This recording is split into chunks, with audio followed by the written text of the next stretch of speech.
What it do? What it do? What it do? We are back in the building.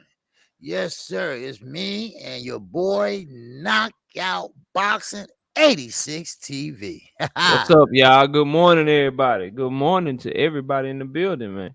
Yes, sir. All right. We didn't have no fights last night, but like I told you before, that don't matter. All right.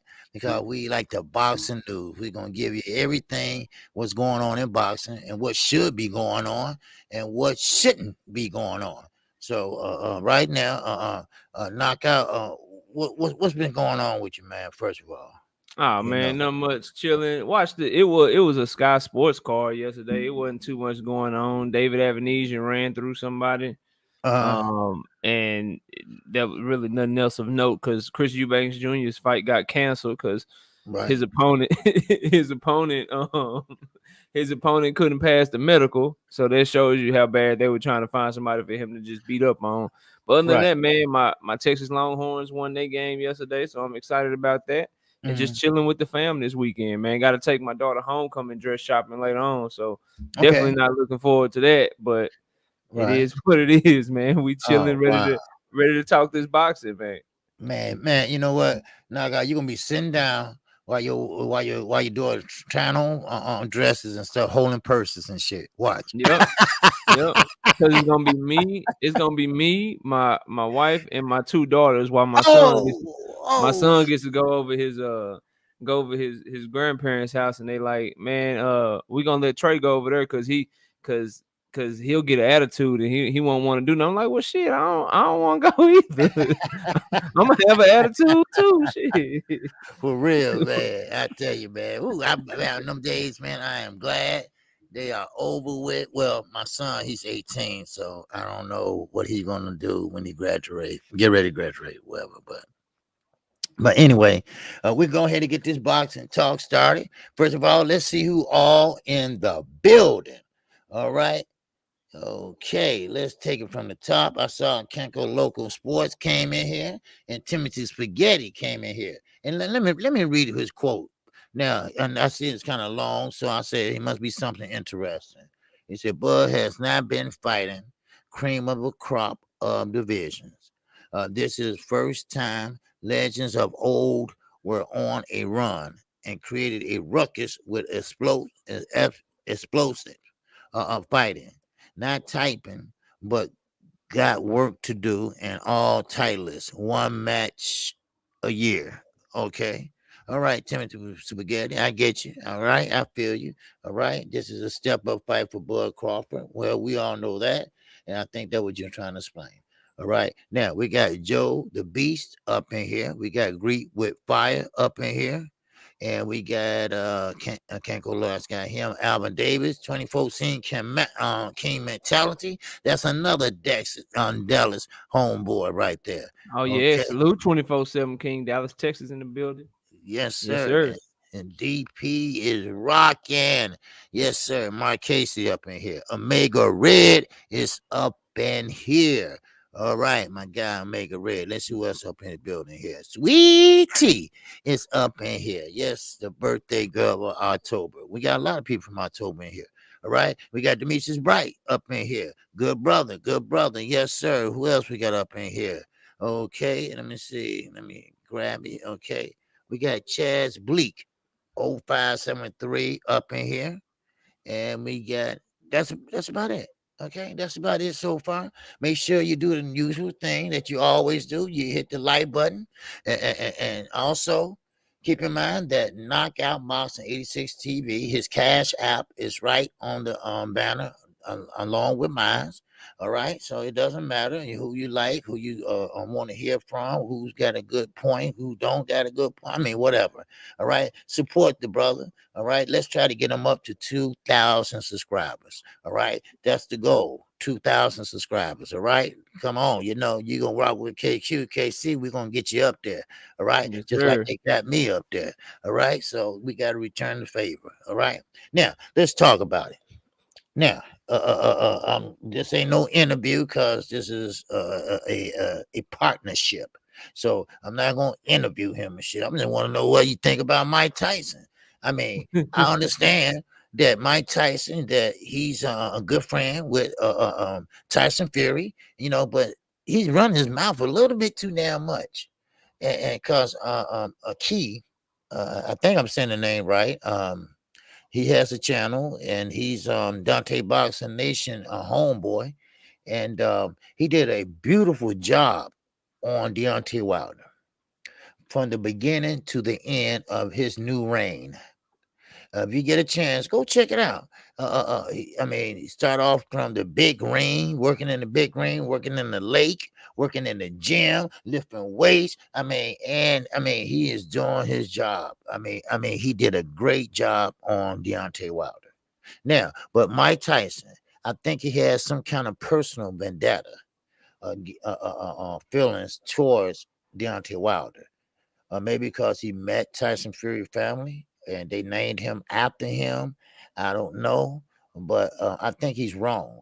I mean, what you think, Knockout? I mean, Man, he's look, saying that. Mike Tyson, he Mm, so first of all, the fact that he's questioning whether or not Deontay Wilder is there to win or he wants a payday, and like right, right. Americans going against the grain by supporting other people, man, that shit, it drives me crazy. Because guess Me what? too. The UK people, they ain't supporting you.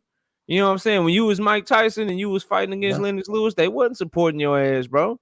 They was yeah, hoping that he knocked your head off. You feel what I'm saying? And so then yeah. you fast forward to 20 something, 30 something years later, here he is talking about how great Tyson Fury is and how he hopes Deontay Wilder is not here for a payday. He either A, ain't paying attention to what's been going on in the climate around this situation, or B, he don't care and he just so far on Tyson Fury Johnson, bro, that it's like that you can't be objective. Because if you really see the writing on the walls and you see the tea leaves and shit, you'll know Mhm. that there's only been one of these two fighters that's been trying to make this third fight happen the whole time. It's been one of these two fighters that's been training his ass off for the past 18, 19 months, just waiting on a fight date, while the other one been paying legal fees, hundreds of thousands of dollars, if not millions of dollars in legal fees, trying to get out of the fight. So if anybody's here for a payday, if it's anybody showing up just to get paid, if you had to guess, it would probably be Tyson Fury, because he's the one that showed the least interest in the fight. Whether you want to say it's because, oh, he already beat Wilder and he feel like, it's a waste of his time, or you want to say, oh, he trying to duck Deontay Wilder because he didn't want the third fight because he cheated. Whatever reason you want to give him, if you a Tyson Mhm. Fury apologist or you can't stand his ass, the fact of the matter is this: he ain't show no interest in this fight. He ain't show no interest in wanting to get back in there with Nope. Deontay Wilder. So if Mhm. anybody's here for a payday, I'd say it'd have to be Tyson Fury over Deontay Wilder. So I think Mike Tyson just showing his favoritism. He say a lot of stuff that go against the grain, man. Right, right, He right. always going against the grain. So I'm not surprised by it. And Mhm. Tyson's Fury name is Tyson. So I guess he feels some sort of obligation to Tyson Fury since he was named after him, which is stupid in my opinion, because Mhm. you from America, bro. You Right. from America. You represented this country in the Olympics just like Deontay Wilder. You came from similar tough upbringing and tough circumstances. So I would think you would root for your fellow American, but we don't do that shit over here. We hate on each other, and we'll not cheer for a fighter because of his or her skin tone, but yet and still be from the same damn city or the same damn state, and we'll go cheer for somebody that's from a place that we never been to. A lot of these people that's rooting for Tyson Fury, you go drop their ass off in the UK, they wouldn't even know where the hell they at. They wouldn't know how to get home. But Yeah. they gonna support him over Deontay Wilder, bro. It's just sad. It's Right. just sad in my opinion. That's what I'm saying. Because I noticed that since Joshua lost, the shift went towards Fury, right? And shout out to Valerie. Yeah, baby. Hey, baby. All Salute. right. All right. Salute to you, Val. And Sweet Tea, right. You got all the famous fighters, used to be fighters or still fighting. They say weird shit. And I guess they're trying to see what would latch on or what's popular. Like Wilder is not popular after he lost his second fight because of the allegations. Now, okay, all right, well, we wasn't there and we don't know what happened exactly, but we got an idea. And now Tyson Fury, he knows that all eyes is on him. So that fight, he was trying to find a way out, I believe, and then he couldn't find a way out due to the arbitration. So now finally he gave up, and now he want to take it seriously. But that body I seen the other day, that wasn't in shape. I'm sorry. I mean, we had like 1 or 2 fucking 3 rows on each side. So, I mean, what I seen, Wilder can use what he has. And for everybody, for the record, Wilder always had those tools. He just didn't ever have to use them. Because if you had a right hand and you knocking out 41 people out of 42, why? Why do I have to go and exert myself when I get the motherfucker out of there in 2 rounds? Mhm. But now he gonna have a fight on his hands, and we are talking about 6 days until that happens. So, but Mike Tyson, he's smoking a lot of weed now. He growing a lot of weed, and he always did that shit anyway. But he losing his damn mind. That's what he is. He losing his mind. But if that's all you had on that, Nah, another uh, thing that I've been reading about this Sugar Hill dude, man. The yeah, Sugar Hill dude talking about Tyson Fury and how smoothly he transitioned from a box, smooth boxer to a yeah, power punching boxer. I need somebody to like. I want y'all to understand this. If Sugar Hill really did that for Tyson Fury and people really believe that, he should be training everybody, bro. He should literally be training every boxer that's in the game right now. Like, don't y'all think Devin Haney would want some of that? Wouldn't he want some of that if it was true? If everybody really believed it was above board, like Devin Haney would be over there, Robeisy Ramirez would be over there. Every good boxer that you think of that if they just had power, they could go to the next level. But Sugar Hill thinks we stupid, and he believes that we over here just believing, okay, you can get great knockout power in 6 weeks. Nobody's mhm, punching that hard in 6 weeks. How the hell did Tyson Fury go from what he looked like against Otto Wilder to what he looked uh, like against Deontay Wilder in the second fight, bro? Like, Sugar Hill he's funny to me, bro. He's funny yeah, to me. I can't wait till this third fight because I believe that a lot of stuff will get exposed the night of the fight. And I'm on record, and I say it on here with you, singing OG. Like, if Tyson Fury comes out with a different game plan in the third fight than what he had in the second fight, that mhm, would tell me everything that I need to know. And the reason that I say that is because when something works so well for you, you don't change shit, right? Like mhm, if I'm a basketball player and I drop 45 points in the game and some Reeboks, the next game I'm not wearing some Nikes. I'm putting my damn Reeboks back on because the shit worked so well for me in the last game I just right, played. So if you right, Tyson Fury and you come out there and you trying to use lateral movement and shit, you trying to box circles around Deontay Wilder, I'm gonna be looking at you sideways. I'm gonna be looking mhm, at you sideways because why are you changing your game plan up? And I'll take it a step further. If you Tyson Fury and you don't get your gloves made by the same people, the same manufacturer should make your gloves, and the patent should be in the exact same spot. Because if it's not, then why are you changing it? Because you didn't cheat, right? So you should be able to pass all the commission and shit. They should sign off of it. Malik Scott himself should be able to put his hand in your glove and be like, yep, yeah, it's good. We go ahead. We can rock on. We can rock on. This mhm, is a good glove. So if he changes anything from the second fight in terms of his preparation, in terms of his game plan, the gloves that he's using, that'll show me everything that I need to know. That'll show me everything that I need to know in that third fight. So that's another reason, on top of it just being a great card and a great fight, I'm really interested to see how he boxes, the game plan that he uses. Because if he changes anything up, he tries to fight more how he fought in that first fight, then we'll all know what it was in that second fight, in my opinion. right, right. Now, someone in the chat made a good point too. Tyson Fury always looked like that when he boxed. I mean, I guess he can't get rid of him. I don't know what he used to. When people used to be real fat, real big, big boned. I don't want to say fat. No, then it was a fat ass. Yeah, like that. They was big fat, right? And then they lose weight, like David Benavidez. You can see on the side where it's still a little fat there. So therefore, you're right. I forgot who said that. I think Ricky or someone said that, and also someone said that it absorbed the punches. Now I have to disagree with that because if you absorb the punches, I mean, wow. I mean, come on, really? Mm-hmm. I mean, if you absorb the punches, man, those hurt on some rolled fat on the side because that's where your kidneys are. So But we'll move on. We got Jermaine being in the super chat. Keep on punching, knockout. Yes, sir. All right. Yes, sir, Jermaine. All Salute. right. Yes, sir. All right. Appreciate you, Jermaine. All right. Now, okay. I don't know if you want to start off with it or I'll start off with it because this really got under my skin. All right. What's that, OG? What made you You know, mad, man? I told y'all, this is the boxing news. So if we hit on something, you want to go back and revisit it, hey, you're welcome to do that. All right, we got a little time.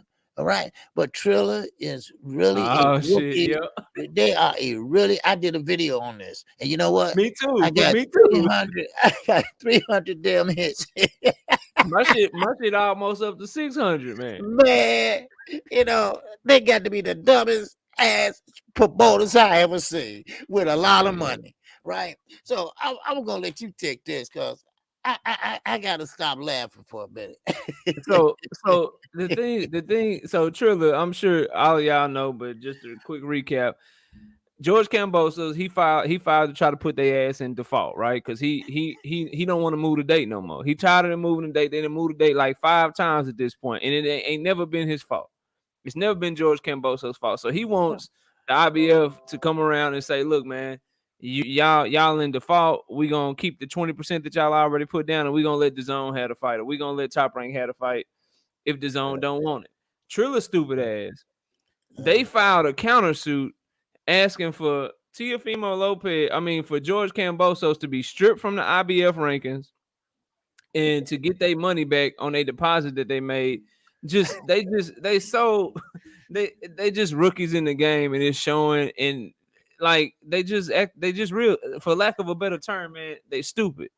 They just real stupid. And the fact that Triller is trying to blame George Cambosos, the fact that Teofimo Lopez fans are trying to blame George Cambosos is just laughable. And the reason that it's laughable because, like, if you just go through it with a fine tooth comb, you'll see that George Cambosos been ready to fight at every single date that they have made for that man. The first date was June 5th. He was ready to fight.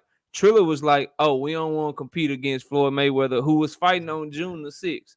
That's a rookie move right there in the first place. Who the hell moved a date because there's another event on a whole nother day? Nobody does that shit in boxing. That we would get no fights. We would get no fights from September all the way to February if people did that, because from September to February you got college football every single Saturday night, and you got NFL football every Sunday night. People don't move their dates because of something that's going on Sunday, or we would never have any fights.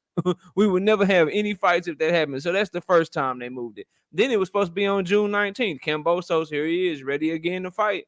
He ready to fight. And guess what? Now Teofimo Lopez catches COVID. Catches COVID in air quotes. You know what I mean? And so George Cambosos ready to fight on June 19th. They moved that shit, right? And then now here it is, October 4th. This is what we know about, because apparently there were 5 times, according to Teofimo Lopez, that the date got moved. But the ones that we know about, this third time, he's ready to fight again. When on October the 4th, and now they're trying to move the shit again. Why? Because we've had Monday Night Football in America for 51 years now. 51 years we had Monday Night Football. And when they made the date of October the 4th, they didn't know that they had a Monday Night Football game that they would be up against. So because of their incompetence, because of they're not knowing what the hell they doing, they trying to blame George Cambosos and get a sanctioning body to strip him of their rankings and knock him all the way out their rankings, which is ridiculous and which is sad. And one thing I think we got to remember, like, everybody talks about Teofimo Lopez, right? He the star, he the big man on the block, and that's cool. Like, Teofimo Lopez is the king of the lightweight division. He has 3 of the 4 major belts, and he's the man right now. Until somebody beats him, we can give him all of that. But what we also have to understand is George Cambosos, he got a story too. He got a family and shit. He got a wife that just, that's been flying back and forth from Australia with him, risking COVID, and I believe she's pregnant and shit. So I'm staying behind George Cambosos on this one, simply because he's been the one that's been ready to fight the entire time. How we gonna, if you Triller or if you Teofimo or whatever, how you gonna be mad at this man when every time that they had to get moved, it was either because of Teofimo Lopez or because of Triller? Like, so for George Cambosos, he gets none of the blame from me, And if he want an extra 500,000, or he want to be like, you know what, hell nah, just give me my free money for them going ahead and moving the date back and default their ass. Let me get my piece of that, and then let's just let the zone, or if we want to have that shit on Top Rank, whatever the case may be. But he should keep his spot as the mandatory, and that should be Teofimo Lopez's next fight, because George Kambosos did nothing wrong, and he finally said enough is enough. I'm not moving this shit no more, bro.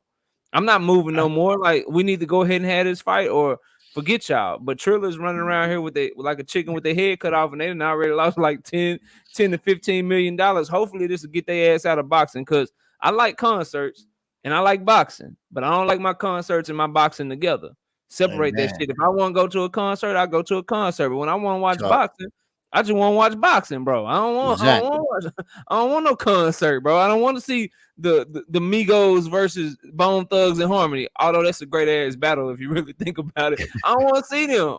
I don't want to see them while I'm watching boxing, bro. So Yep. that's all I got on it, man. Yep. Death to Triller. You know, Teofimo Lopez and George Kambosos, y'all fight on one of these reputable platforms. At least if you fight on the zone, I ain't got to pay for the shit because I already got it. So y'all do that, man. And Triller, get your shit together because you failed. Yeah. Yeah, Hey, miserable. read that from P. Marciano, knockout. P. Marciano in the super chat says, "Let's go, OG knockout. Appreciate y'all giving us this early morning work. Appreciate the grind. Also, Wilder by KO by the 7th. Also, Bud will dominate Porter. I said it, and Triller sucks as well as Lopez. Salute." Hey, salute, P. Marciano. Hey, but look, we will get the Bud too in a minute. But okay, you're right. You know, Triller, they dropped the ball. And you're right on all fronts on how they dropped the ball. They made the rookie mistake. Stop listening to Lopez ass. You know, I know, kind of know what he did allegedly. He probably went and said, "I'm an exciting fighter. I'm undisputed, and I could put asses in the seats and this and that." So Triller took it and ran with it. You know, and I'm talking about they put in a lot of promotional money, right? They ain't getting that back right now. Of course, they're going to get back the bid money probably. Then they go to the zone. But Camboza said, "Hey, look, I got a contract. It's already signed. All the I's are dotted. All the T's are crossed. IBF, do something." So right now, the IBF, they haven't made a decision just yet. But Triller like, "Hey, hold on. We got Lopez on our side. So you need to drop Camboza from the rankings." So what we're gonna do is we want to ask what's his name, Isaac Pitbull Cruz to take his place on October the 16th. But Isaac Cruz and Camp say, "Look, well, he ain't gonna be ready by no 16." And so Shit, that's worse than what Canelo do sometimes, trying to give people a 4-week camp. They're trying to get that man a 1.5 week camp to get yeah, ready for the fight. I know you're supposed to stay ready, but he can't even get ready to stay ready. So I mean, come on. I mean, I'm sorry, Lopez, you dropped the ball on this, and you know what? Bob told you so. Bob told you so. But no, you want to be the big man. You want to go out there and make the big dollars when you're not ready. You're not ready mentally, and you damn sure not ready physically. And then you wonder why everybody at 130, 135 don't like you. All right? They don't like you because you got the big head. You don't like you because you've been ducking. All right? You could have fought Javante Davis, but you're scared. You could have fought Devin Haney, but you didn't want to get showed up and showed out. That's why. You could have had Rai Garcia. You could have beat him, but you didn't want to go against the Instagram followers and all that other shit, right? And that's why that reporter from Morning Combat syndicated show told him, "Why you moving up? All the fights down there, 135." So right now, he's in he's stuck. He's stuck. You know, and you know what? And Shit, he don't even want to fight Vasily Lomachenko in a rematch. yeah, that y'all sorry, yep, that too. He don't You even want know, to do that shit. That's an in-house fight. right.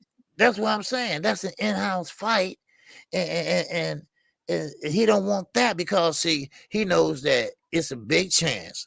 First of all, it's a high risk, very high risk. and he knows that he can't lose those belts. Because Lomachenko, then he wasn't fighting the way he usually fight when he fought him. So he don't want that smoke. So what he's gonna do now is sit there and wonder, what did I go wrong? All right. And now Triller, they sitting there like, man, we out a lot of money. And like I said on that videotape I did, you got a lot of rich people with that generational wealth. Mommy and daddy left it to them, right? And they don't know what else to do, right? They want to make it bigger, pretty much gamble. But you gambled on the wrong dude. You gambled on the wrong man. If you would have sat there and asked somebody, see, when you're in boxing, I'm not gonna take up too much of your time, but when you're in boxing and when you're doing promotional investments and things like that, it's no room for mistakes. It's no room for mistakes because see, a lot of that money you can't recoup. Let's say you put money down on a venue. Let's say the MGM Grand Garden Arena. All right. If you miss that day or can't make that day, you ain't getting your deposit back. Because they put everybody else that wanted that day to do a circus or whatever. They, whatever. But they held it for you. No, you're not getting that back. No refunds. So that's how I look at it, and they're gonna take you into Ryan Garcia and JoJo Diaz. Yeah, you also can't get into boxing without any fighters. I think that's the main mistake that Triller made. Like, you don't have anybody signed to you, bro. You can't Right. come in as this promotion company thinking you gonna just outbid people and Right. win purse bids to try to steal their fighters and have their fighters fight on your platform. They gonna, especially with somebody like Bob Arum, they gonna find their way around that shit, bro. He been doing this shit for damn near 100 years. The man is 200 years old. Shit, Yep. he know what to do. He finds loopholes, makes his own loopholes. And y'all crazy if y'all think he didn't tell Lopez, look, bro, okay, you want this deal, you want this Hey, this cool day. you want this increase. Look, man, you ain't fighting over there. So what we gonna do is, boom, you got COVID. What we gonna Right. do is we gonna demand more money. We gonna keep pushing this shit back until they get tired of it, and you gonna bring your ass back home if you want Yep. this deal. Cause look, I already, he'll show him a contract. Look, I already got you for this many fights. I got you for this many years. You really want to get Mikey Garcia? Is that what you want? You want to get Mikey Garcia and have me put your career on hold, or you want to come on back home? So, Right. if you Triller, the way you get into boxing, number one, you start off by trying to make good relationships and not make enemies. And when Mhm. you overbid somebody and try to take their fighters, you're making the enemy. That's the first thing you do. And the second thing you do, you get your ass some fighters, bro. You can't get into boxing with nobody signed to you. You ain't got no fighters Right. and shit. Like Richard Schaefer just started I his just about promotional to say company. that. Richard And he and Schaefer is he and he's kicking having a hard ass. time getting back in because Yeah. shit, he ain't got the fighters, but at least he's trying to do it the right way. He's got fighters signed and shit, and he's Mhm. trying to work with these promoters instead of trying to like one up them or overbid or put their fighters on a whole nother platform. He's trying to get his fighters and bring them over to these promoters platforms to give them a piece of Exactly. the pie with his ass. So it's the right way to do things and the wrong way to do things. And Triller, unfortunately for them, they did shit the wrong way, and now they paying for it. They don't want this fight no more. They've already said they're not gonna have the fight, and it's Right. smart because you're just gonna keep losing money, and they're gonna keep finding a way out to make it to where you can't have the fight. So they tried, they failed, and they move on. Good luck to them. Yeah. Hey, that's real talk. That's real talk. Yep. So, but hey, it is what it is, and that right. 88 Sport Talk said, Tia Fano, Tia female acts like he has done something in boxing. I mean, See, yeah. he kind of did though. He kind of so to me that's where like he did beat Kome. We got to give him that. He beat Nakatani. That's a tough fight. We got to give him that. He beat Vasily Lomachenko, who was a pound for pound fighter at the time, regardless of what you think about Vasily Lomachenko. So up until now, he has the best resume of the young people like Devin Haney. Devin Haney, I'm a fan of his, but Teofimo Lopez has a better resume than him. He's took on better fighters right now, as of this point in both of their careers. But so we got to give him that. But since he beat Vasily Lomachenko, he has been acting like a straight, sucker. Like the stuff that we liked about him, calling people out, taking on tough challenges early in his career, all the stuff that was great. It looks like since he got that belt, he done turned prima donna. And he don't want to do that shit no more. And that's what turned me off from him because I feel like he's a good young fighter. I feel like he can be a star in the sport, but keep doing what got you there, bro. And that's taking on tough fighters, fighting the best, and going for greatness. Right now, he just trying to get money and fight Kambosos, and now he don't want to fight Lomachenko in a rematch, Mm-hmm. like because he says he wouldn't have gave him a rematch. I strongly believe that as a fighter, all you should care about is how much your purse is and what does the fight do for your legacy. Anything else that you care about, anything else that you throw out there, to me, that's just a form of ducking. To me, you just ducking the fade and you ducking the smoke if that's how you thinking, because that's all you should care about. Like, you get in this shit for your legacy, to try to be a champion and try to grow your legacy and show people how great you are, and you getting this shit for the money. When you start worrying about, oh, who is this person fault, or he pillow fisted, or you know, he need to fight this person to prove that he deserve a shot at me. When you start doing shit like that, then in my head I'm like, oh, you really don't want smoke. You really trying to find a way out the fight. You putting roadblocks and road barriers, because all you should know is that if I fight Devin Haney, that's a big ass fight, and I'm gonna get a bunch of money, and that's gonna look good on my resume later on. That's all you should care about. If you care about anything else, then you ducking to me. That's just my thoughts on it. Mm-hmm. Mm-hmm. You know what? And I had to say that, hey, look, I apologize to Bob Aaron. You know, I still say he wear a pamper. I still say he shit where he stand. That ain't changed. But he was right. He was right when he said that Teofimo Lopez and Camboza fight is not worth no $6 million pay per view, and he was right. You know, Yeah, he was right. yeah, he was right. He know how much his fighting worth. What's going on, X, in the building? What's going on, my brother? Exclusive News Insider. All right. So Terry Smooth Jr. also up in here. Yes, sir. So, but now we in the kind of same situation. Now, let me explain to you. Not what I'm talking about. Just like you mentioned about Teofimo got the belt now. Okay, he acted kind of like a diva. All right, he's Mm-hmm. pretty much like, oh, I got these belts. I am undisputed. Right? Okay. Well, no one think you are, but the WBC. But okay, we'll take your word for it. But you're not. But still, now you got JoJo Diaz. You got Ryan Garcia. Now, Ryan Garcia, now he's flipping the script now, right? He want to fight Gamboa, right? Now, how old is Gamboa now? Uh, 47. 47, right? No, Okay, I'm just guessing. It say like 39, but he from okay, Cuba, so you know you right, gotta right, add. You okay, might have to add 5 to 10 years to that. He might be 50. I right. don't know. You know, but he will fight you. Now, that one thing about it, he win or lose, he get in there and fight you. But Ryan Garcia, stop running from every damn body. First of all, JoJo Diaz, you should have been fighting Devin Haney in the first place. Now you ordered to fight him. If you and Ryan Garcia can't come to negotiations, and let me tell you something, what makes it so bad? They in the same stable, and y'all can't agree. What's his name? Chris Mannix. Chris Mannix Mm-hmm. said, "Well, it's not on the Diaz camp; it's on the Garcia camp." Oh, okay. Mm-hmm. What's the issue? Or you playing like it an issue? You know, what you think about it? I mean, cause Man, Ryan Garcia is who exactly I've been calling him, bro. He a clout chaser and he a duck. Listen, if uh, Ryan Garcia feel like you have any advantages over him, he mhm, ain't trying to fight you, bro. He ain't trying to fight you. He ain't got it right here. Right here, y'all. He ain't got it, man.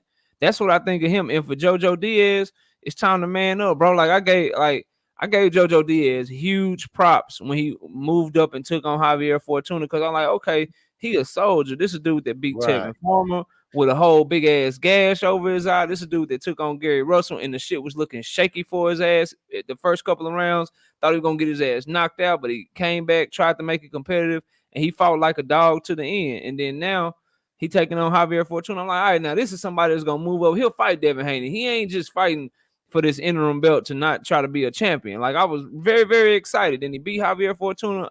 And then he got on there with Bill Haney talking about, oh yeah, I'm gonna tell my people this is the fight that I want. And then yeah, he started negotiating with Ryan Garcia and shit. I'm like, oh, mhm, bro, don't tell me it ain't so. Not you, JoJo. right, Tell him something, Joe. Like, come on, bro. And yeah, now here we are. He's trying to negotiate with Ryan Garcia. And I already know what it is. Ryan Garcia knows that there are some advantages that JoJo Diaz is gonna have on him. First and foremost, one of the most important ones, JoJo Diaz a dog in that ring, bro. Mm-hmm. He gonna go right at Ryan Garcia. Ryan Garcia can't handle that type of pressure, and JoJo Diaz can take a Exactly. good shot. He can Yep. take a good shot. So all that thinking you gonna hit him with that left hook and he gonna stop coming at you. Nah, bro, he gonna keep coming. And Ryan Garcia is flat footed. He know JoJo Diaz can make it a dog fight. And him and his people, like, we ain't take all this time off to come back and lose. And the isn't it ironic that when Ryan Garcia, he was clowning Tank Davis, bro. Clowning Mm-hmm. Tank Davis when Tank Davis fought Gamboa. He Yep. was clowning Devin Yep. Haney when Devin Haney fought Gamboa. And make no mistake about it, I would have loved to see them fight other people, and I didn't think that was a good fight either. But for you as a fighter that's in the game to be clowning their ass, talking about how sorry that fight was, to then turn around and that's who it looks like you about to fight and you in Mm-hmm. negotiations with, bro. That shit it's just sad. And if you JoJo Diaz, you fought for the interim belt. I'm tired Right. of the interim tournament, bro. I'm Me tired of too. this shit. Me too. This is the fourth WBC lightweight mandated interim title fight in the past year and a half, bro. It's the Mm-hmm. fourth one in a row. We had Luke Campbell versus Ryan Garcia. Then we were supposed to have Ryan Garcia versus Javier Fortuna, but Ryan Garcia pulled out. Then we had JoJo Diaz versus Javier Fortuna. And now we were about to get Ryan Garcia versus JoJo Diaz. That would have been four in a row. Don't nobody want to see that shit. Yep. Nobody want to see that shit. And I'm tired of these guys. Like, if you JoJo, you knew what you were fighting for, bro. Like, y'all realize they have to sign and shit. Like, hey, I'm signing for the interim. I'm fighting for the interim belt, and I know if I win this, I become the mandatory for the WBC champions. But like, they sign on that shit. They go into these fights knowing what's supposed to be next based on the rules of that sanctioning body. And so to go into that fight and then not want to fight the champion, you can't call it nothing but a duck. And I got respect for JoJo Diaz. I think he's a Mm-hmm. warrior in the ring. Yeah, me So too. Mm-hmm. they need to order him to fight Devin Haney. Let Ryan Garcia fight Yuriorkis Gamboa, which, you know, it is what it is. Like, Ryan Garcia is who we thought he would. Like, I hate to tell y'all, newsflash, that's a 50-50 fight.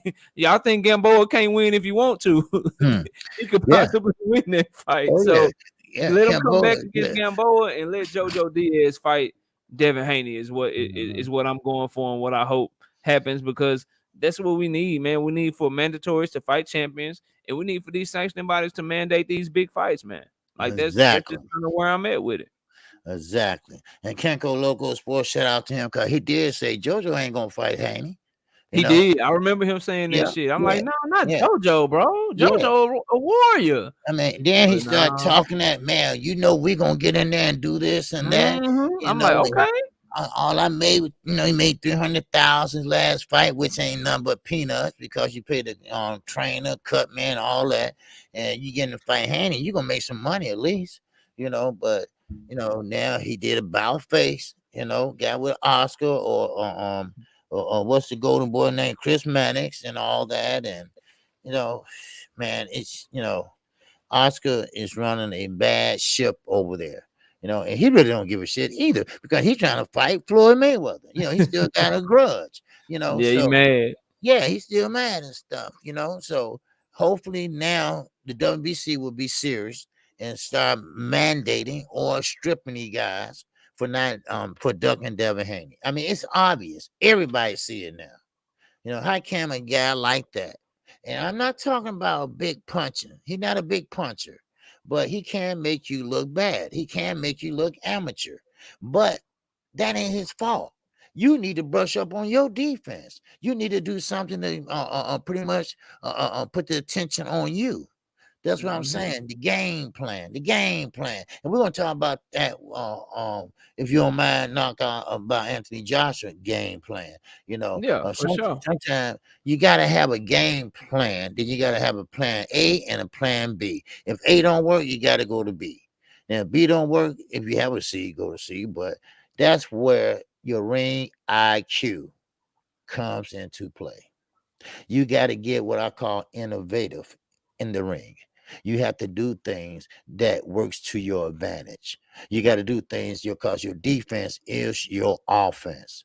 That's one thing I learned from Floyd Mayweather. He fought defensively later on his career, but that defense gave him great offense and great openings. And Mhm. so That's what these young guys have to learn. First of all, you got to have a little heart. And there's nothing wrong with losing, but it's what you do after you lose. Pick yourself up, get your ass back in there, and improve of what you made a mistake of doing last time. Be a warrior. Be a warrior. I mean, but exclusive news inside. That's my man Ash. All right, great channel. You all check him out. He said people clown Tank for fighting Barrios, but in my opinion, Barrios KOs Ryan. Yeah, you're right. And everybody KO Ryan shit. The chin is all the way up in the air and gives anyone moving up to 140 a tough scrap. But Tank needs to step up. Okay, yep. And this is what I want to holler at Knockout about, because he pretty much brought attention to this. Javante Tank, we're gonna stay on that, and Rolly Marrero. Now, wait a minute, Knockout. Hold on. I see you shake your head already. Now, what do this do to Javante Tank Davis' career? Does it make it or break it? Does it make him more of a star or more of just a waste of time? It's so if he lose, which I don't see happening, let me make that clear. It's a break it. Like, you have to build him all the way back up if he loses somebody like Rolly Romero. The make it part, it don't make shit because he's expected to win. Like, and that's where I'm at with all of these fighters, not just Tank Davis, Canelo Alvarez, Errol Spence, Terrence Crawford, whoever your favorite fighter is. I view them the same way. I'm tired of watching boxers fighting fights where I already know the outcome, where I feel like I already know for sure what's going to happen. And I've said it multiple times, and I say it here on the show. Tank Davis is one of my favorite fighters, mainly because of he has an exciting style. But the main reason is he's the only person that my daughters will sit down and watch boxing with me. They won't watch any other fighter. But if Javante Davis come on, because of how ingrained he is with the hip hop culture and the artists and stuff know him, they know who he is. And so they actually sit down and they'll watch the fight with me. So it actually allows me to actually watch boxing with my family when he fights. So he's one of my favorite fighters. So let's not get that twisted. But I think that he has some greatness inside of him, and he could be so good if we could just get him to fight the fighters that we want to see him fight. And I blame Floyd Mayweather and Leonard Ellerbe because they're the ones that are moving him. They're clearly making his fights for him, but he also gets some of that blame simply because you don't have to just fight who they put in front of you. You can say something like, go against the grain. Let us know as fans that you just ain't willing to fight any and everybody. And I firmly believe that Rolly Romero don't even deserve to be in the ring with him, bro. No. Like he don't even deserve to share the ring with the man. And that's no shade towards Rolly. You can talk yourself into a big payday, bro. Get your money, bro. Right. Get your bag. Do what you do. But as a boxing fan, you go skill for skill, accomplishment for accomplishment. Let Rolly Romero prove he can beat somebody like Barrios before you let him fight you, bro. Let Rolly Romero go in there and beat the old Gamboa before we just let him fight Tank Davis. And then that way, at least if he go beat Barrios first, or at least if he go beat Gamboa first, we can say, all right, maybe he do have some sort of a shot. But based on who he's fought and how he's looked with his ugly ass boxing stance and his welling ass punches with very minimal skill and that awkward ass style, everybody looking at him like he food for Tank, bro. Like he ain't got no shot. Like you ain't selling us nothing. And the fact that they gonna try to put it on pay-per-view, that shit is what? That's like come on, bro. Like if they put that shit on pay-per-view, I better be getting fucking Landy Lara versus Jamal Charlo. I better be getting some bum ass undercard fights if y'all gonna try to sell me Rolly Romero versus Tank Davis is the pay-per-view main event, bro. I better have everything going on, man. We better get Lara versus Charlo. I need Andrade versus Triple G on that shit. I need something to make it worth my money, bro, because that shit is that's gonna be a massacre in my opinion. But overall, that's why I'm at with Tank, because he got options. It's like that Canelo thing. Like Tank from 140 down, he can fight whoever he want to fight. And I say that because no matter if they got something tied up, if Floyd Mayweather and Leonard Ellerbe call Teofimo Lopez, they gonna stop what they doing because they want that pay-per-view money. Tank is the only one Right. that provide pay-per-view money to all of these guys. Vasily Yeah. Lomachenko, he'll stop what he doing, bro. They'll try to negotiate a fight with Tank Davis. Anybody at 140, Josh Taylor will write a letter tomorrow to the IBF to tell them, look, man, we don't want to fight Catterall. We got this thing going on with Tank Davis. And guess what the sanctioning bodies will do? They'll oblige, they'll listen Mhm. because they want that huge ass sanctioning fee. So when you have all the Yep. options like he has, when you have the ability to literally fight whoever you want to fight, I gotta look at you sideways when you fight somebody like Rolly Ramiro, no matter how much I like you, bro. So that's Right. where I'm at with it. It does nothing for it. All it could do is hurt him. Because if he win, people gonna be like, "Oh man, that's a cherry pick. You supposed to beat his ass." And Right. if he lose, which is a big if, I understand that. If he lose, you talking about having to build him all the way back up, bro, all the way Mhm. back up. So I'm not with that, man. I don't like the fight. I'll never like the fight. No, no, that's why I asked you that, 'cause I knew you didn't like the fight. Because see, when Gervonta Davis fought Gamboa, uh, uh, uh, he had a tough time with him because see, Gamboa is a veteran and he knows how to survive. I mean, I think Mm-hmm. he had a torn Achilles, something was wrong with his foot. But this is what I'm saying. Young fighters, listen, when you fight subpar competition. First 10 fight, first 12 fight, first 15 fights. So you're gonna run up against someone that not gonna take a no for an answer. All right, they will survive. You're gonna have a hard time getting him out of there.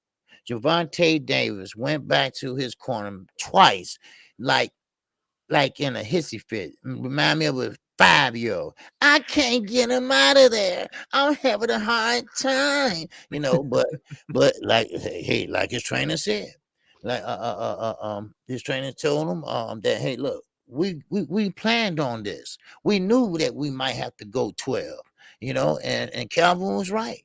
They had to go because Gamboa, he's nothing great.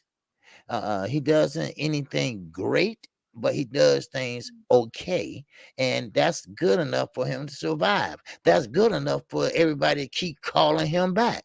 I mean, he's making good money just on callbacks, Mm-hmm. and people want to fight him.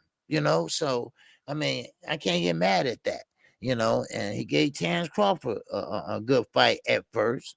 But remember, he jumped up 2 weight classes when he fought Terrence Crawford. So that's a kind of a plus for him also. So, but that's all I had on that. And we're gonna keep it moving. And I appreciate everybody. And now, Real quick, OG. The mhm, pugilistic shiznik says Floyd knows Rolly don't got it. He chasing out big mouth Rolly. Okay, then do it in a sparring session or some shit, bro. mhm, Do it in a sparring. You wanna chase him out? Don't let him fight you. Don't let him fight your cash cow in a big pay-per-view match, bro. Don't waste Tank Davis like that. Let him right, spar with no headgear on or some shit. That'll shut him right, up too. yeah. Don't make us pay for it. Don't make us watch it. That's what I'm saying. But go ahead, OG. That's how I just wanted to say that real quick. Oh, okay. No, no, no, no. It's okay, man. Yeah, I was just looking at that's me. Salute to you, that's me. He said, "Nah, not no Tank slander. Tank wasn't crying, OG. You He tripping? was upset though. That's me because he couldn't Yeah, I knock mean him he out, wasn't man. crying. He He wasn't could he crying. couldn't You know knock what I him mean? out, man. Tank won't knock everybody out, man. Right. I mean, he wasn't crying, I'm just, kind of exaggerating, but he was frustrated. Okay. Maybe that's a better word. He was frustrated because he couldn't get him out of there. And he know he's a better fighter than Gamboa, but Mm-hmm. Gamboa has a style where, because I'm gonna tell you, Cuban runs the amateurs. All right, Yeah, they Cuban do. run the amateur program, and when you come up through the amateurs, they call it the finca. It's called the farm. And that's what they call it, the finca. All right. You sleep, eat, boxing there.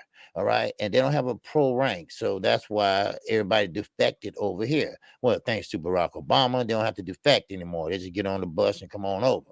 Now, but still, he has that Cuban style. Estrelana Laura has that same thing. I mean, it's a certain way they fight. And Gervonta Davis, he was frustrated that he couldn't get him out of there. He was trying to shovel jab. He was trying to uppercut. He was trying everything, and nothing wasn't working. Yeah, Gamboa got hurt a couple times. And Gamboa had hit the cameras many times. Yeah, like knocked down like 4 times before he finally got stopped in the 12th. And that Yeah. and to that point, like Mikey, like if you a veteran, if you Hmm. know what to do in that ring, you know how to survive. Just look at Mikey Garcia versus Earl Hmm. Spence. Yeah. Mikey Garcia, it came a time in that fight, he was like, "Oh shit, I ain't got nothing for him. He gonna Right. beat my ass, and if I really try to fight back, he might stop me. So let me get in Right. here and just try to last these rounds." And he ended up lasting too. So veteran Hmm. fighters, high level veteran fighters like Gamboa, who was a gold medalist and shit, who's been Hmm. in the game a long time, if they get in there and they realize they ain't got nothing for you, they definitely know how to survive. For most of them do. Gamboa did a good job, but in the 12th round, he couldn't do it anymore. But it is what it is. That happens all the time in boxing, and seems like Tank learned from it because he was more patient against Barrios and picked his shots and he got his ass up out of there. So it All is what it right. is. You move on. All right. We got 100 people here. Make sure you hit the like button, please. I appreciate it.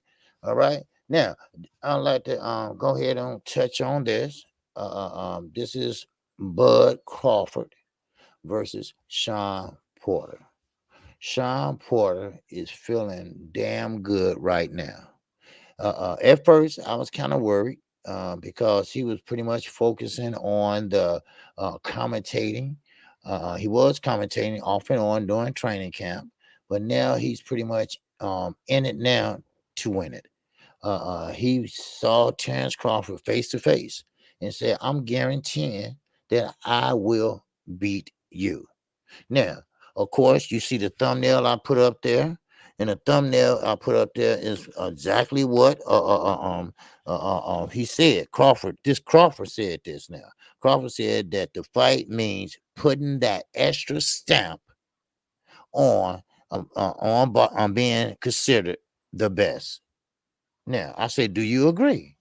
Now, is Crawford the best? Now, Mm. I'm gonna tell you before a knockout and give his to maybe 50 cents or maybe $1. I don't know. All right, but I think Terrence Crawford versus Sean Porter now it's starting to be almost a 50-50 fight. Now, let me explain myself before y'all jump on me. All right, now Terrence Crawford has a damn good ring IQ. He does. Sean Porter don't care about no ring IQ. Sean Porter has one mission. That one mission is to come forward and get to you any way he can. He'll try to move his head and avoid some of the punches. If he get hit, oh well, he eat him up like Pac-Man. And he comes straight at you. Now, he gonna push you against the ropes. Yes, he might smother his punches. He might have to take a step back. But then again, let's turn over to Terrence Crawford. Terrence Crawford has a very great ring IQ, and he knows what to do. See, those one of them. He's one of them boxers that you don't have to tell him, "Hey, get out of there. Keep your back off the ropes." He knows that. He would jump out and clinch before he get mauled against the ropes. He would try to use his check hook so he can swing on out of there because he got athleticism. You know, he would and pretty much use his inventive style to pretty much outbox Sean Porter. Just because you got power, that don't mean a damn thing, right, Anthony Joshua? You know that don't mean anything when you got power. But if you are a finesse boxer, I think that you can outbox anyone with power. Now, you do have to get in and get out. You do have to make them miss and don't make them pay. Now, this is the question. Is Terrence Crawford still has that movement? Is he still at that age where he still can make a difference when he go in there and fight? But keep in mind, I never have, and nobody ever asked this question. I've been asking this question all week. When have Terrence Bud Crawford ever fought on the inside, in the pocket, in the phone booth, in his whole career? Mm. If he haven't, God damn it, he will. This is a step up fight for him. This is a step up fight for him. What you got on a knockout? Man, so he said he was gonna submit why he the best. This is why I have questions about whether or not he's the best. If he wins, then I'll believe that he probably could be the best, but I still won't be all the way there yet. So I don't think it's cementing anything by him beating Sean Porter, because I'm just disappointed that at 34 years old, he's having his first step up fight in his career. Like, if I'm just being all the way real with y'all, I really think his career could have been a whole lot better. I understand the undisputed at 140, but I feel like particularly at 147, it hit a halt. It hit a halt, and now he's finally fighting a top 547 pounder. Now, as regards to inside the ring, I think you got long range, mid range, and up close, right? You got long range, mid range, and up close. I think if you start out at mid range, I favor Crawford 70-30. Then the closer that it gets 60-40. Then on the inside, it gets 50-50. And then if they chest to chest, I'd actually favor Crawford. So, I mean, I actually will favor Porter. So, I agree with a lot of what you said. I think that the key for Porter in this fight is going to be applying that pressure, staying close to Terrence Crawford, and keeping it a dog fight. And I think that Terrence Crawford's going to have to keep Porter up off of him with his timing, with his length, because he has absurdly long arms for his size. He got the length of like a light heavyweight or a cruiserweight. Some heavyweights don't have long arms to him, so he got to use that to his advantage in this fight and try to catch Crawford coming in. I mean, try to catch Porter coming in. And what I do like about Porter, like you said, now he's seeming to be more confident, and that's what I was worried about too. I was like, bro, I see you everywhere. I think I saw you commentating the Triller fight. Then I saw your ass on NBC. Then you was over here on Fox. Like, bro, you got to fight with Terrence Crawford coming up. Like, tell them to hold on, because this is where your real money is. This is where you really get your bread butter, so to speak. So I like now that he seemed like he talking. He said he always training. And one thing I know about Sean Porter is he gonna fight hard, and he does, come to fight. But he has had trouble getting over the hump. We can't deny that. He didn't get over the hump against Kell Brook, Keith Thurman, or Earl Spence. He was able to beat Danny Garcia, but maybe we should start changing the way we view Danny Garcia as a 147 pounder, because he hasn't really had a big win at 147 pounds. So this is Sean Porter, in my opinion. This is last shot. This is last shot at really, getting in there, getting the big fights, unifying the division, all of that shit. Because I think if he loses this fight, he gonna have to wait for somebody to drop a belt or some shit. And I think he knows that, and I think that his trainers, his pops, everybody, I think they know that. Because if he loses this fight, then Earl Spence is probably gonna be tied up with Ugas, and then the winner of that fight is probably gonna be tied up with Crawford, and then somebody gonna have to drop some belts and move up, and then maybe he'll get another shot. But at that time, how old is he? 35, 36 years old? I think Having he's to fight 34. somebody Is he like 34? 34? Yeah, he like 33 right now. So he'll be 34, 35 years Right. old before he'll get another shot. And at that point, who you fighting for that shot? You gonna fight Virgil Ortiz? You gonna fight Stanionis? You gonna fight somebody like Jerron Boots Ennis? You really want to do that if you Sean Porter with your style at 35 years old? So this is his last big shot. So seem like he taking it serious. Seem like he gonna be in it to win it. And that's what I wanted for him, is to be focused so that he can give a real account of himself and really test Terrence Crawford, because this is a test that Terrence Crawford needs if he really gonna get up there and challenge the likes of Earl Spence, challenge the likes of Ugas again, who beat him in the amateurs and shit. So I want to see this fight because it's a great clash of a stylistic matchup. It's something where I know both fighters can do things to make the other fighter uncomfortable, and it's like you said, like Terrence Crawford don't fight on the inside like that. And when he does fight on the inside, he could potentially lose leverage on his shots. He could lose leverage on everything that he does well, because his length is part of his power. And what I mean by that is getting people at the end of his punches with his looping shots and stuff, taking advantage of his length, where you think he's not in range, but he's in range and you're out of range. You can't hit him, but he can hit you, type of shit. And then for Porter, like I said, if he can get in there and make it a dog fight, I know he does some other his punches, like you said, but he fights well on the inside. He'll make it rough for you. He'll headbutt your ass. Like if he come up as the Porter that fought Spence, or if he come in there as the Porter that fought Berto, we got us a fight on our hands. So I think Terrence Crawford, because of his resume, I won't say definitively that he's the best fighter in the world if he wins this fight, because we got to think of what Alexander Usyk just did. We got to think of, if Canelo Alvarez is able to go in there and beat Caleb Plant.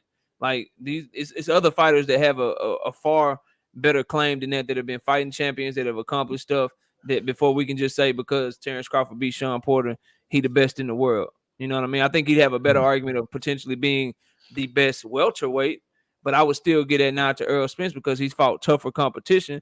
But I can see how you can make the argument for Terrence Crawford if he goes in there and he starches Sean Porter and knocks his ass out. Then you got to be like, okay, well, yeah, he might be the best welterweight out there. So I think it's a great fight. Can't wait for November 20th. I know you're gonna be calling it. I'm gonna be listening to it, and we're gonna see what happens. It's gonna definitely be a fun fight to watch. It's gonna be a fun fight to break down and predict. I can't wait to do the prediction on this one. So really looking Yeah, forward to it. yeah. You know what? I'm looking forward to hearing that prediction. I just want to see what your prediction says about that particular fight. I'm not saying super chats today because we kind of like trying to hit certain points, and I don't want to waste a lot of time. So P Marciano in the super chat said there's no way in hell they give Rolly Bomb a that fight. If they do, I'ma cry in the car. And, and hell yes, Bud's the best. Don't start today, OG. Shit, get ready to cry. You better get ready to cry in the car because that's like the worst rumor. That's the worst kept secret in boxing right now. Is that Chief, fight? Chief Fred, he's in that super chat.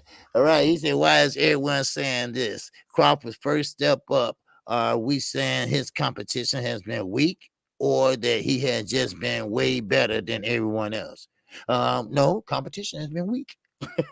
Yeah, and, Yeah, and, yeah, and both can be true. Both can be yeah. true. He's Mhm, so much better than the people he fighting, but they also mhm, weak as hell. Like you mhm, gotta understand, like mhm. Terrence Crawford, he has so much talent and he's such a good fighter with your eyes and shit. But you gotta understand, people look like that when they fight lower level competition. I want to see if he can look like that against Keith Thurman or Sean Porter or somebody like that. So that's Right. all it is. Both of them can be true. Like, yes, he's so good. He is a good fighter.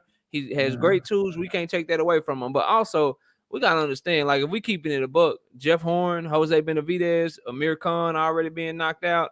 Mean Machine having a draw coming into that fight, and then how he looked against a young Virgil Ortiz who wasn't proven and tested. Like it's being proven over time that he's not fighting the best competition out there. If you look at what the competition has done before and after fighting Terrence Crawford, that's my stance on it. So Oh, okay, okay, yeah, yeah. That's. But now I just want to touch on this. This is from the other day. Don Dada. All right, okay, good guy, good brother. And I just want to stand corrected on something. We was talking about Canelo Alvarez. We was talking about the 6 month suspension. Now he mm-hmm. said he was cleared with that 6 month suspension. Okay, that is not correct. We did do some digging, and he was not cleared. He was cleared by the WBC, but it doesn't matter if the WBC cleared him or not. It was the Nevada Boxing Commission that did the suspension, and they do the approving and clearing. So everybody Mm-hmm. named Mom can clear him, but it was up to the Nevada State Commission, and they did not clear him. So therefore, he is a documented cheater. So I just wanted you to know that because you right and I was right. Okay, the WBC did clear him, but that was the WBC. They don't have anything, nothing to do with that. They just cleared him, but the boxing commission said no way, no, no. So he took the 6 month suspension. Should have been a year, but they took it and they took him off after 6 months. So kudos to Don Dada for bringing it up, and put me on my toes, making me do work that I don't want to do, right? But hey, I appreciate it, brother, and that's what I'm talking about. Hey, if you see something that I might say wrong, say it, all right? Because that's what it's all about. Okay, we all agree to disagree. That's boxing. We can have an innocent dialogue, and that's what we did. All right. And I appreciate you, brother. All right. I really do. All right. And keep up the good work and keep me on my toes.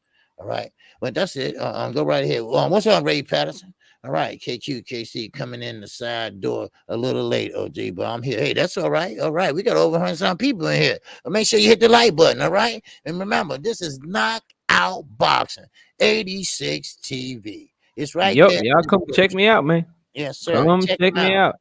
every Wednesday at 7:30. I mean, Yeah. the boy give you statistics. The man give you predictions, and his prediction rate is OD. Now, no, this ain't for gambling purposes. All right. Now, okay. So, all right, but his prediction rate is over 80%, 85. So, but you have to listen, subscribe, and check him out. All right. We're trying to get him Salute to Snacks B. 2,000. See you, man. We see you. What's up? All right. Now we're Um, trying to get him to 2,000. Now let's keep it moving. Go ahead.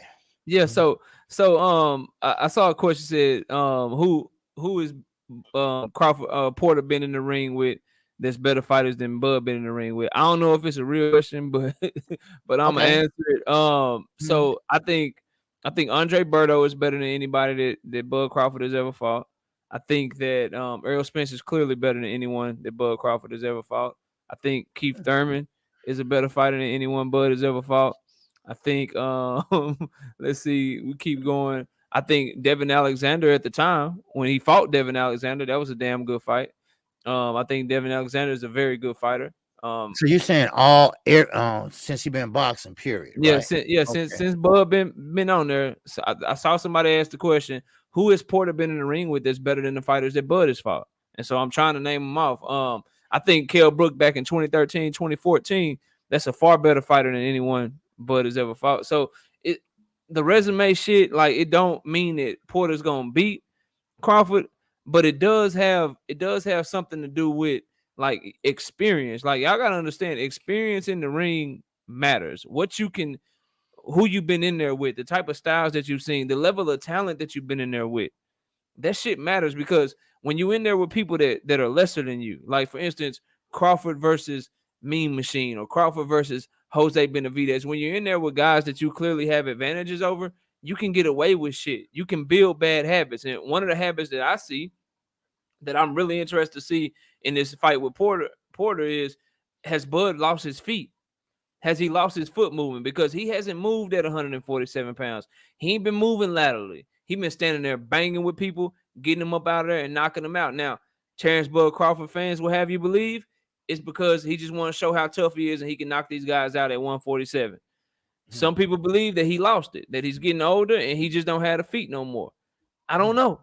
I don't know. We're gonna see what it is, but it's definitely a question that we should be asking ourselves. Like, why is it that he don't move at 147 like he moved at 140? Because he gonna have to move in this fight. He gonna have to move in this fight, and he gonna have to show lateral movement. He gonna have to continuously try to turn Sean Porter to keep his backs Yep. off the ropes and keep Porter from just coming forward and backing him in the corners the whole goddamn night. So he gonna have to do some shit in this fight that he didn't have to do in his last few fights. So that's what I'm interested to see. And so when we say that Crawford is this or he's that, I understand that because you can look at our test, but we also got to understand because of competition, because of the type of fights that you've had your whole career, Sean Porter is much more equipped from an experience standpoint, of being in there with top level fighters that are similar to Bud Crawford. Like, do we know that Bud Crawford is just way better than Keith Thurman? How are we to know that? He's never fought the fighters that Keith Thurman has fought. Do we Right. know that Bud Crawford is just way better than Errol Spence? We don't know because he never been in the fighters in the ring with people that Errol Spence has fought. This is our first time getting to see that. Okay, So let me interrupt real fast. Okay, now uh Crawford, I mean not Crawford, I'm sorry. Porter, when he went in from the amateurs to the pros, where did he go straight to and stayed? Now, I think he did go to 140, then moved to 147. That was it, right? I thought he started bigger actually. I can look right quick. I thought he started off Okay. bigger So and could then you came can down you because compare? he was beating guys like Usyk and shit in the amateur. So he was fighting at a higher weight class. But we can look at it right quick. I'm Okay, looking it 'cause up I right was now. trying to say, can you compare those guys to the guys he fought really? Because they were smaller at the time, and Porter was fighting bigger guys, and Bud was fighting guys smaller. So and to that point, Porter started off his first professional fight was at 170. Then he fought at middleweight. He fought at middleweight like his first 10 to 12 fights, and he finally came down to welterweight in 2010. So he Okay, started off fighting big guys. okay. Now I want you to read that super chat. Says, Uh, damn, knockout. You too, man. I need a drink. Y'all killing me this morning. Great show, brothers. I'm done balling y'all. Knockout love, bro. Yeah, bro. I appreciate that, man. I'm just trying to give y'all my perspective. Like I ain't the best doing it. I ain't the worst, but like OG said, the record breaking down fights is like 107 and 21. So I've been wrong a little bit, but I'm right a lot more than I'm wrong. And I'm telling y'all, this is a 50-50 fight. This is a close ass fight, and Bud is not walking through Sean Porter. I tell y'all that much. He ain't gonna mm, walk through him. If you think he gonna walk through him, mm, we need to have a conversation because nobody else has walked through Porter. Like, so why, unless Bud Crawford is an alien, which he might be, we gonna find out. Unless he an alien from Mars, that's everything that his fans, say he is, then we'll find out. But I just don't believe it. I just think Porter's gonna be able to have his moments in this fight. Just my opinion. We'll see. Now, I never was a Bud Crawford fan per se. Well, Charlo's my best fighters, Yeah. my favorite fighters. But I do respect Earl Spence, and yeah, I do respect Bud Crawford.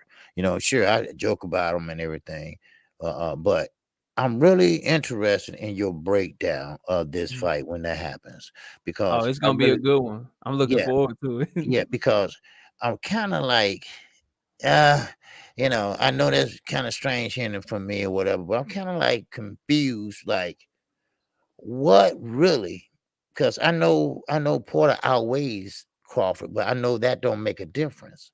Mhm. But what can he actually do when somebody's coming straight at you like a pit bull and aggressive, cut off the ring, and your check hook, it's just not enough. You can't move for 12 rounds. You're going to have to eventually stand and fight. All Mhm. right. Now, I'm not saying necessarily fight in the pocket. All right. But you're going to have to stand and fight some way, somehow. And of course, Sean Porter gonna be the aggressor, no doubt about it. You're gonna have to push him back, or you're gonna have to box him on the back foot. And you want Mhm. that jab, that gonna be the very most important thing that Crawford can use is that jab. Now I'm speculating, I'm just throwing that out there, but that's why I want to be interested in seeing what you have to say about the breakdown of that fight. Yes, sir. So One thing too that that's really like intriguing is that there's gonna come a point in this fight. It comes a point in all Bud Crawford fights where he try to dog up, he try to stud up on you and just walk mm, through you. I'm curious to mm, see what happens that when he tries that with Sean Porter and Sean Porter don't fold.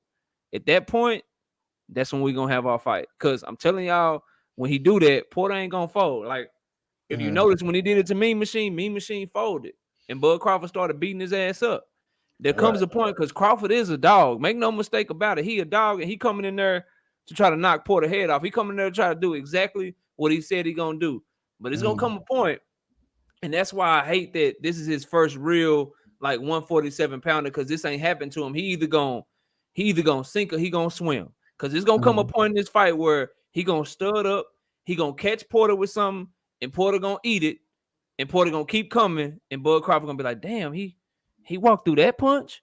And then at that point, we're gonna have a fight on our hands. I don't know if it's gonna be the first round, the second round, the third round, but I'm telling y'all, it's gonna come a point where Crawford gonna realize, oh, this ain't the type of fighter I've been fighting. And then at that mm, point, is he gonna be the same Bud Crawford that still figures it out and runs through you?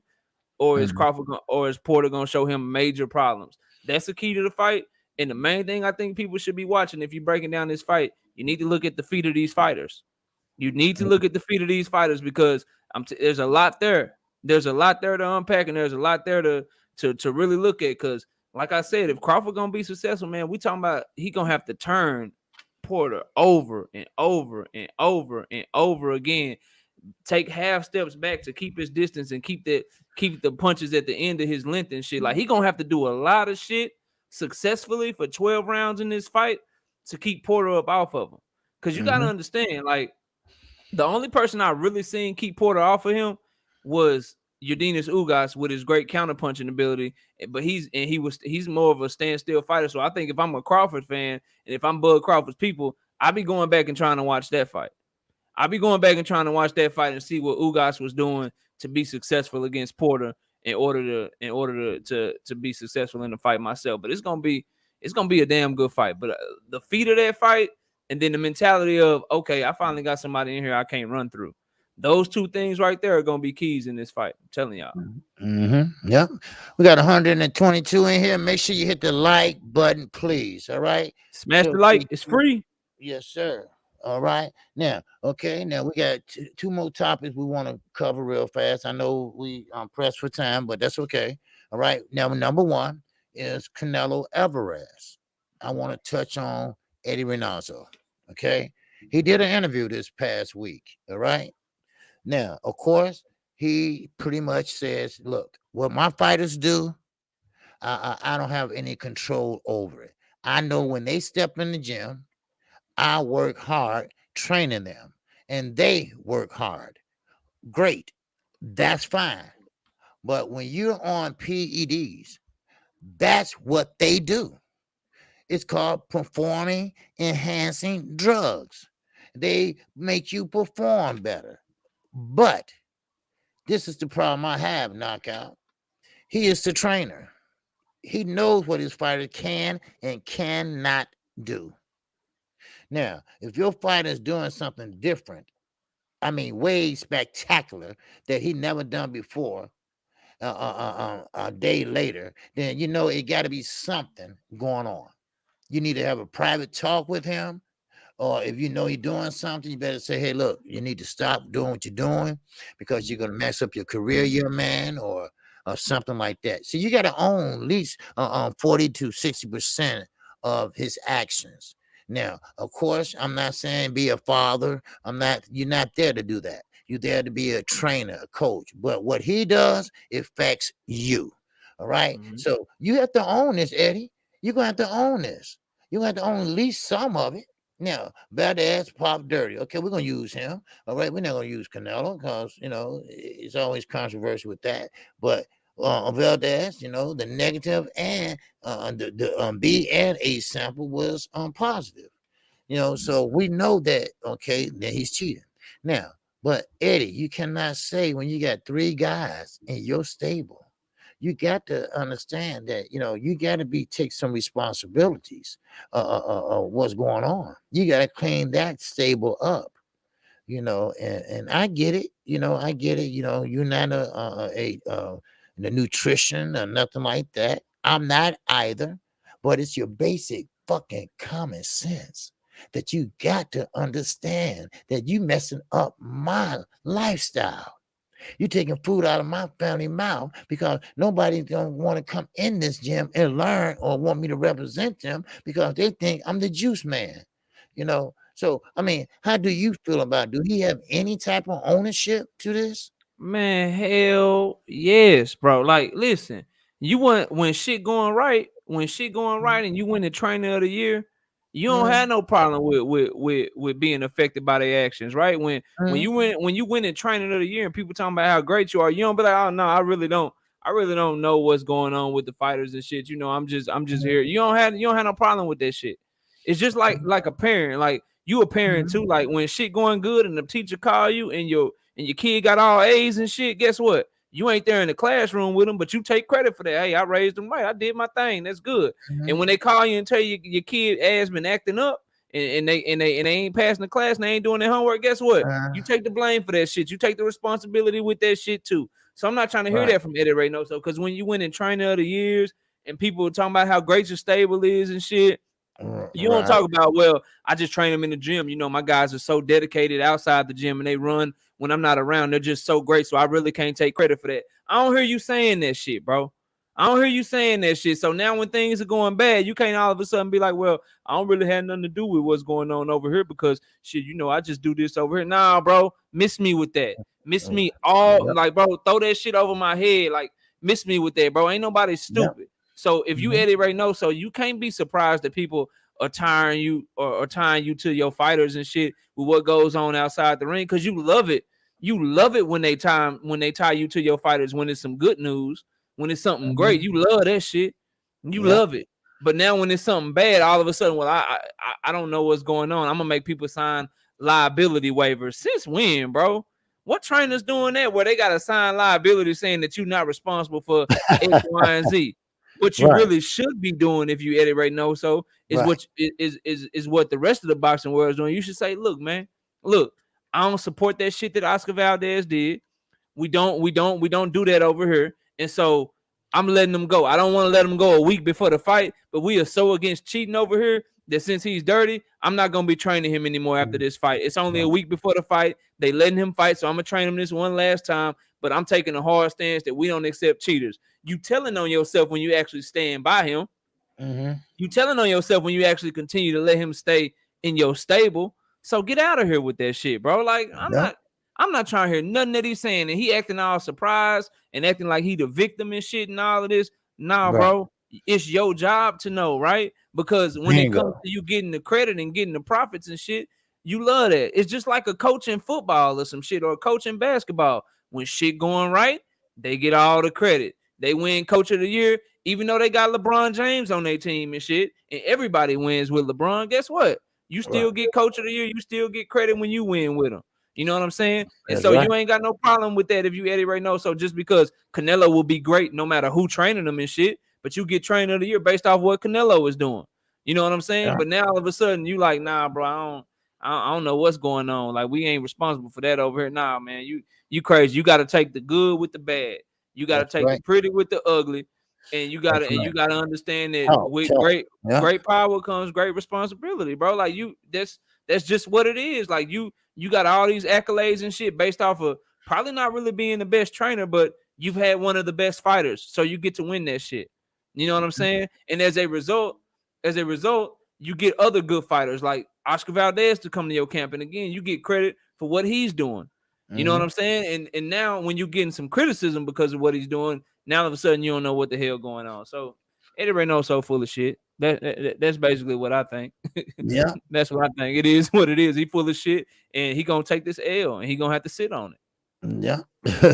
Yeah. Chief Fred Ford again in the super chat. He said, I think Bud's wrestling background will show in this fight. His skinny A55 is stronger than he looks. I think the best conditioning may win this fight. Yeah, Mm. most definitely. Conditioning does play a part. And Sean Porter running in the desert and everything, he always in shape. So yeah, that will play a part, but not the whole part, but a little bit of the part. Now we got one more little time left to talk about the last subject Mm-hmm. at hand. This week is fight week. Yes, All right, sir. and we starting it off today, which Sunday is the start of the week. All right. Now, okay, of course, we know that in the last week is no touch week. Everyone knows that you do not spar in the last week. All right, because you're jeopardizing the pay-per-view, you're jeopardizing the networks, you're jeopardizing your money because you don't want to get hurt.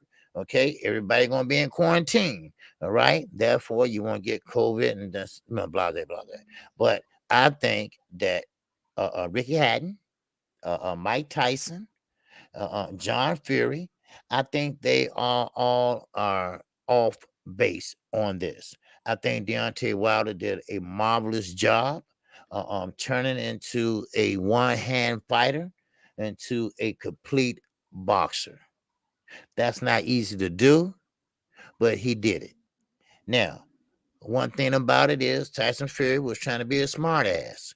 But what he did was he turned that around and he took that time to learn.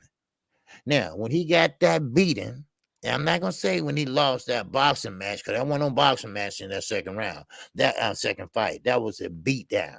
When he took that beat down, that same night, he said, listen, let's start right now working on that trilogy and they're trying everything to get out of it.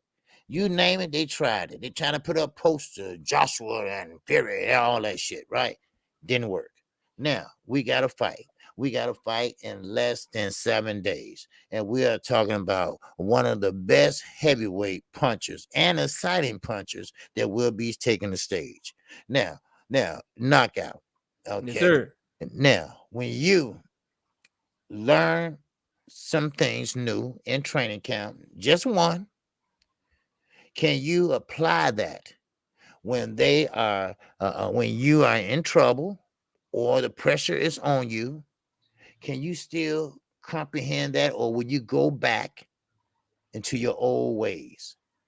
That's the major question. Normally, Mm. the answer is no. But y'all gotta understand, he been training for the same fight for 18, 19 months. He done Mhm, had multiple training camps. So this isn't your typical situation where it's like, damn, bro, how you gonna learn something new in 8 weeks? How you gonna mhm, learn something new in 6 weeks? So he's sparred multiple times working on the shit that he's working on, right? mhm, He's fought in multiple camps working on the shit that he's been working on. So I think the time has done him justice. I think all things happen for a reason, and maybe we'll get the best version of Deontay Wilder. But I do still have that question in my head, y'all. Like, don't get it twisted. Once mhm, Tyson Fury comes, let's say he hits Deontay Wilder. Let's say he starts boxing and maybe has, hits Deontay Wilder with 4 or 5 jabs in a row. Will Deontay Wilder revert back to looking for that right hand, or will he stay disciplined with the new stuff that he's learned? That's a key question in this fight. But can you mhm, learn it in one camp? If that one camp is 6 weeks, then no. But this one camp, this one training, the whole time he been training, it's been 18 to 19 months because he said it and he came out mhm, and said, I've been training the whole time. I've been getting ready the whole time. I've had multiple training camps getting ready for this fight. So to me, I choose to believe Deontay Wilder because y'all go show me, point me in the direction of a link where he running around here lying and shit. He's proven mhm, that he's gonna, talk it how it is, and he's gonna be honest for the most part. So I believe that he really has had multiple training camps, and he really has been training for this fight for the past year plus. And so, yes, with that amount of time, you can learn some new shit. You can execute that in a fight because you've sparred using that shit multiple times. But we mhm, gonna see in 6 days, man, and I can't wait. The whole card is fire. They got like mhm. 3 different cards, man. We getting the FS1 ESPN Plus card. Then we got a Fox ESPN card, and then we got the pay per view. Whole week is gonna be lit, man. Whole Yes, week is gonna sir. be lit. You know what I mean? So I'm excited Mhm, for it, and I think he can, man. I think we'll see that he learned a lot of new stuff, and that you can make some adjustments if given the proper amount of time. And I think them postponing the fight, trying to get mhm, out of the fight, was a blessing in disguise for Deontay Wilder and his team because it mhm. gave him more time to get better. Right, right, yeah. Okay. Now let's get to this. Now, this card, like I said, I'll pay $120 for this card because this undercard is fire. We talking about Kwiatkowski. We talking about a lot of punches that gonna be thrown. We talking about the real big baby Anderson. He's only 21 years old. And now, uh, uh, um, how do you see that fight going with Big Baby Anderson? I mean, you know what? Take your choice because we got Effie Jabba. He's out Mm-hmm. there. You got Julian J. Rock. He's on the that card. You got Berlango. He's on that card. I mean, I'm calling that fight from round for the first fight to the last main event. But I mean, how do you see that playing out? Well, we know how we see Wilder playing out the main event. Well, I have Wilder winning that fight, and I think he's going to win overwhelmingly. I think John Mm. Fury mouth is a little bit too big, and ain't Tyson Fury is not in no damn beast mode. So I don't know where you got that from. But how do you think the undercard. Maybe Kwiatkowski, maybe Man, a Jar. I think the undercard is one of the best undercards I've seen in a long time. Mm-hmm, And let's not even talk about on the Fox card, you got Julian Williams and you got Edgar Berlanga fighting on Fox and ESPN. And then on the FS1 ESPN Plus card, we get to see Robeisy mm-hmm, Ramirez taking on an undefeated mm-hmm, fighter. We get to see Elvis Rodriguez taking on an undefeated fighter. So just everything from start to finish could be main events on a main card. You know what I mean? On a regular card that you would get on a regular Saturday. So exactly. it's like 6 or 7 main event fights, like F.A. Ajagba versus Frank Sanchez. That's Mm-hmm, a damn main event on a regular Saturday. You could say Jared Big Baby Anderson versus this undefeated Russian that he's fighting. That's gonna mm-hmm. be a main event on a regular Saturday. And then Wow. Kawinaki versus Hellenius. Like, come on, bro. And the thing is, both Hellenius and Kawinaki are very hungry because Hellenius, he been sparring with Deontay Wilder this whole time. He been in Deontay Wilder camp, so Wow. you can imagine what's probably rubbing off on him in that camp. And then you got Kawanaki, who's been training with I think he's been training in the I want to say he's been in Tyson Fury camp, but I don't remember. But he's been getting some good sparring too. But I know for a fact Helenius has been training with Deontay Wilder and his team and getting sparring with him. So that's gonna be a big fight. It's gonna be a lot of punches in that fight. And Kawanaki's trying to come back and get his get back. Helenius is trying to knock him out again, man. It's Saturday gonna be. You might have to go live because I was looking at the let me see here. I was looking at the schedule, OG, and the preliminary fights. I don't know when you're going live, but the preliminary fights started like 1:30 p.m. They started like 1:30 p.m. They got so many fights, man. And then the undercard. So the undercard started at 4. The pay-per-view is gonna start around 6. They say, like, man, you gonna have a busy day. I hope you got some Red Bulls, some some coffee. Get some StubHub delivery or something. Are they all on the same card? Huh? Are they all on the same channel? They all on the so the way that they doing it, they got a so you got FS1 and ESPN Plus, right? That's gonna be the undercard. That's gonna be the card that got like Elvis Rodriguez and Robeisy Ramirez on it. That's the first card. I got to see that. Yeah, all right. Then they got then they gonna have a main undercard. That's only gonna be a 2-fight card. That one is gonna be on regular ESPN, and that one's gonna be on Fox, and that's gonna be the part of the card where you get to see Julian J. Rock Williams, and then after that fight, it's the Edgar Berlanga fight. Okay. Then after that, the pay-per-view start. The pay-per-view start off with Jared Big Baby Anderson and them, and then they, that's all the heavyweight fights or whatever. So it's basically 3 cards in one, and they working their way all the way up to Deontay Wilder and Tyson Fury. And so all the way up to Berlanga, all that shit's free. All that shit's free, y'all. So the Berlanga fight is free. The Julian Williams fight is free. Elvis Rodriguez trying to come back from his loss to Kenneth Sims, that's free. Robeisy Ramirez taking on an undefeated fighter who looked damn good, that's free.